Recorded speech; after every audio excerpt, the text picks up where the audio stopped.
Hello दोस्तों, welcome back to my YouTube channel. आज जो चीज़ मैं डिस्कस करने वाली हूँ बहुत ही इम्पॉर्टेंट है। इनफैक्ट आप ये कह सकते हैं it is the foundation of grammar, it is the foundation of English language. ये इंग्लिश लैंग्वेज की फाउंडेशन है, नींव है। Without this you can not understand the language, you can not understand any concept. I think you all understand that I am talking about tenses. मैं tenses की बात कर रही हूँ। हम यहाँ पे टेंसेस बहुत ही डीप में बहुत ही अच्छे से पढ़ेंगे। आपके टेंसेस बिल्कुल क्लियर हो जाएंगे। इसके बाद आपको कोई भी प्रॉब्लम टेंसेस में नहीं आएगी।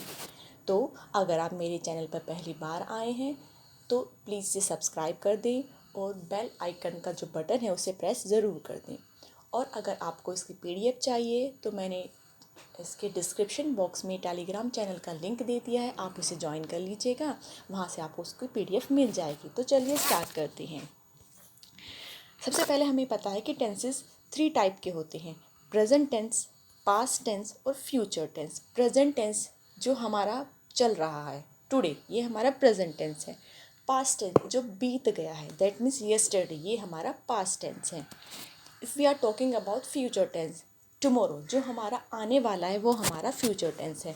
मॉडर्न इंग्लिश में फ्यूचर टेंस को नहीं माना गया है। मॉडर्न इंग्लिश में हम सिर्फ प्रेजेंट और पास्ट टेंस पढ़ते हैं। जो फ्यूचर टेंस में हमारे verbs will, shall, might, may, might, would, ये सब यूज़ होती हैं, तो इन्हें हम एज अ मोडाल्स, हम एक नया चैप्टर पढ़ेंगे मोडाल्स, उसमें हम उनको सब पढ़ते हैं। ठीक है, तो सबसे पहले हम प्रेजेंट टेंस देखते हैं। प्रेजेंट टेंस 4 टाइप्स के होते हैं। दैट मीन्स जो टेंसेज होते हैं वो आपके हो गए 3 टाइप्स के। फिर इनको अगेन 4 पार्ट्स में डिवाइड किया गया है। प्रेजेंट इंडेफिनिट, जिसको हम सिंपल प्रेजेंट बोलते हैं, present continuous, present perfect, present perfect continuous tense. ऐसे ही पास्ट टेंस के भी 4 सब पार्ट्स होते हैं।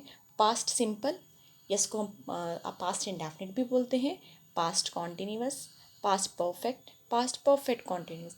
सिमिलरली फ्यूचर टेंस के भी 4 सब टाइप होते हैं: सिंपल फ्यूचर या future indefinite, future continuous, future perfect और फ्यूचर परफेक्ट कॉन्टिन्यूअस। टोटल मिला के हमारे 12 टेंसेस हो जाते हैं। I hope it is clear to everyone.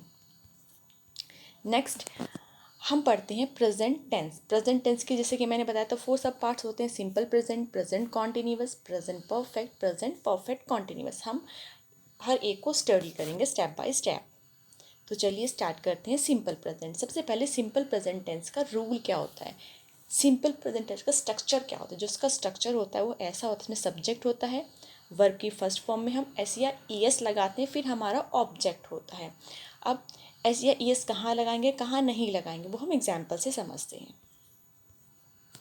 जैसे मैंने लिखा आई राइट अ लेटर, ठीक है, इसमें आई हमारा सब्जेक्ट हुआ, राइट हमारा वर्ब हुआ। इसमें हमने फर्स्ट फॉर्म में एस या एस नहीं लगाया। क्यों नहीं लगाया, I tell you. A letter एक हमारा ऑब्जेक्ट हुआ। अगर हमारा जो सब्जेक्ट है वो सिंगुलर होता है, then we will use verb की फर्स्ट फॉर्म में एस या E S. If it is plural like I, यहाँ पे आई है तो ये हमारा प्लूरल होता है, तो हमने वर्ब की फर्स्ट फॉर्म जो कि राइट है इसमें एस या एस नहीं लगाया है। नेक्स्ट देखते हैं, ही प्लेज अ फुटबॉल। ही हमारा सब्जेक्ट हुआ जो कि सिंगुलर है, इसलिए हमने जो उसकी वर्ब आई है प्ले, उसमें हमने एस लगा दिया है। अगर ये प्लूरल होता जैसे कि ऊपर वाले सेंटेंस में है तो हम वर्ब की फर्स्ट फॉर्म में एस या ई एस नहीं लगाते। ठीक है, अब इसके नेगेटिव का क्या रूल है। नेगेटिव का बहुत ही सिंपल है। जैसे आपका सब्जेक्ट आएगा फिर हम डज नॉट लगा देंगे या डू नॉट, ये छूट गया है।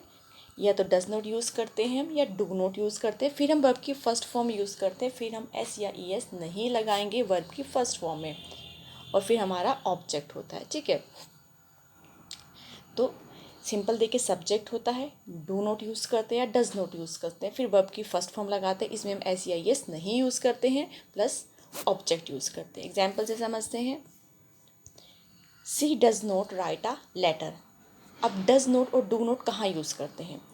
डज जैसे कि मैंने बताया था एस या एस कहाँ यूज़ करते थे हम, जो सिंगुलर होता था हमारा सब्जेक्ट, तो सेम वहीं पे डज कहाँ पे यूज़ करेंगे। अगर हमारा जो सब्जेक्ट है वो सिंगुलर है then we will use does not. अगर वो प्लूरल है तो हम यूज़ करेंगे डू नॉट। जैसे यहाँ पे सी था, सी कैसा था, सिंगुलर, इसलिए हमने यूज़ किया है डज नॉट।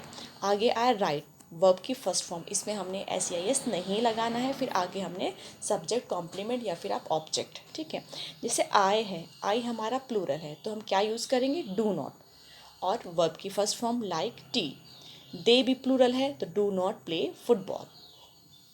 अब इसका इंटेरोगेटिव का रूल देख लेते हैं। इंटेरोगेटिव के रूल में क्या है, डज यूज़ होगा या डू यूज़ होगा, फिर हमारा सब्जेक्ट आएगा, वर्ब की फर्स्ट फॉर्म आएगी, एस या एस नहीं आएगा, थोड़ा सा मिसप्रिंट है, और फिर वर्ब की और सॉरी फिर हमारा ऑब्जेक्ट आ जाएगा। एक बार फिर से देखते हैं, सबसे पहले डू आएगा या डज आएगा, फिर सब्जेक्ट आएगा, वर्ब की फर्स्ट फॉर्म आएगी, ऑब्जेक्ट आएगा, और क्वेश्चन मार्क लगाना बिल्कुल नहीं भूलना है, ठीक है।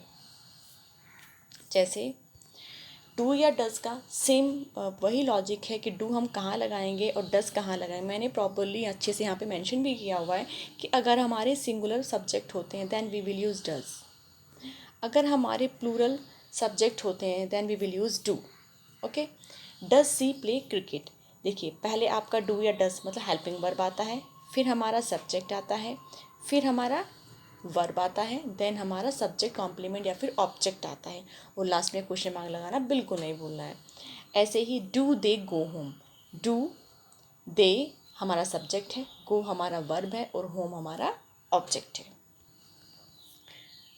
अब कहाँ हम यूज़ करते हैं प्रेजेंट या फिर सिंपल प्रेजेंट टेंस, अगर हमारा यूनिवर्सल ट्रूथ होता है, कोई बिल्कुल ऐसी बात जैसे the sun sets in west, तो ये यूनिवर्सल ट्रूथ है, तो यहाँ जहाँ पे यूनिवर्सल ट्रूथ होगा वहाँ पर हमेशा सिंपल प्रेजेंट ही यूज़ होगा। जब कोई किसी की हैबिट होगी, ध्यान रखना है प्रेजेंट की हैबिट होनी चाहिए, it couldn't B past habit, ये पास्ट की हैबिट नहीं होनी चाहिए। कोई रूटीन एक्शन होगा, रूटीन एक्शन दैट मीन्स वही हैबिट हो गई। कोई फ्यूचर का प्लान्ड एक्शन होगा उसके लिए यूज़ करते हैं।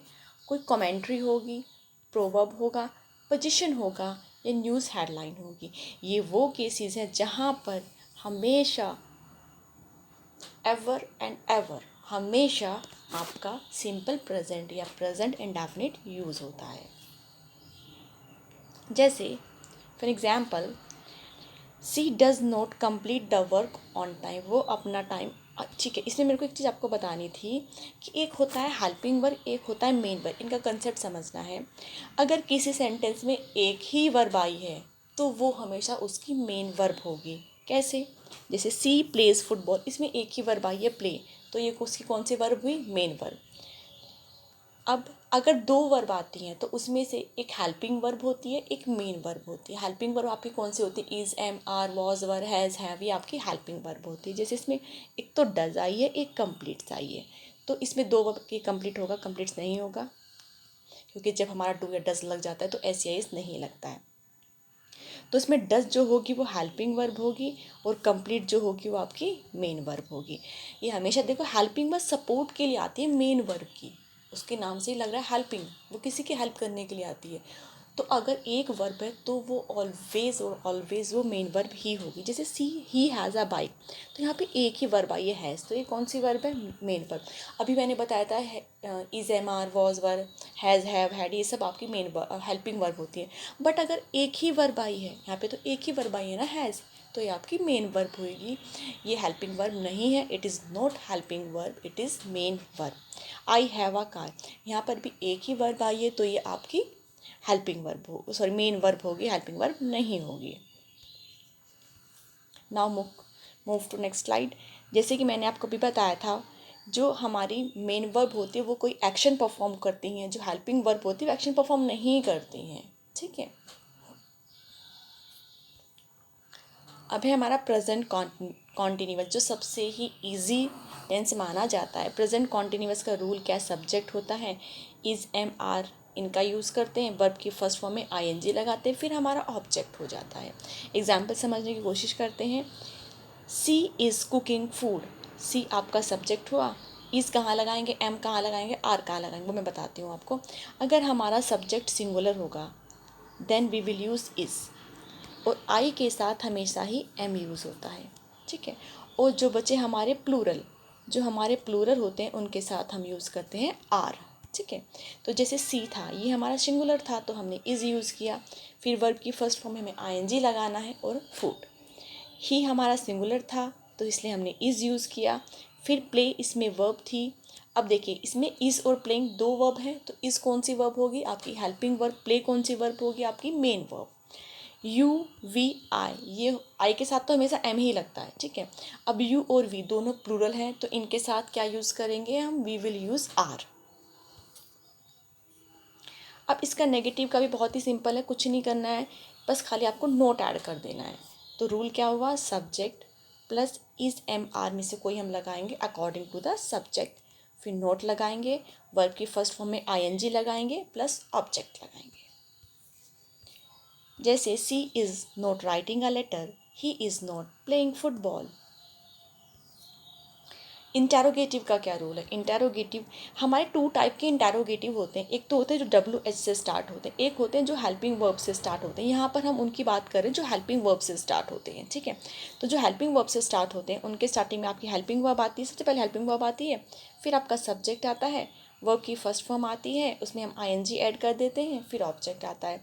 इसमें से क्या आएगा? ये किससे डिटरमाइन होगा? ये डिटरमाइन होगा सब्जेक्ट से। जैसे यहाँ पे शी सब्जेक्ट है, तो इसलिए यहाँ पे इज़ आया है, तो is she writing a letter, is he playing football, are they playing cricket, ठीक है। तो ये हमारा होगा आपका प्रेजेंट कॉन्टिन्यूस, ठीक है।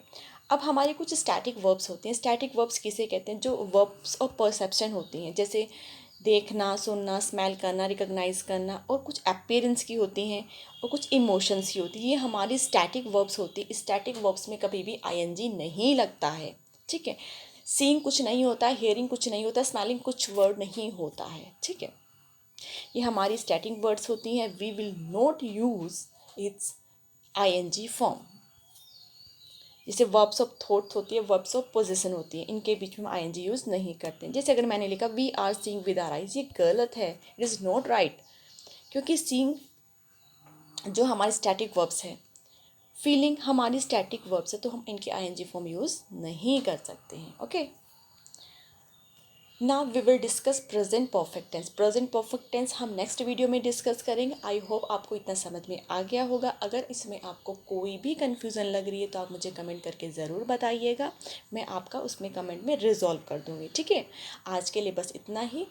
थैंक यू वेरी मच, और प्लीज़ लाइक करना बिल्कुल मत भूलिएगा, शेयर करना बिल्कुल भी नहीं भूलिएगा। Bye bye, take care.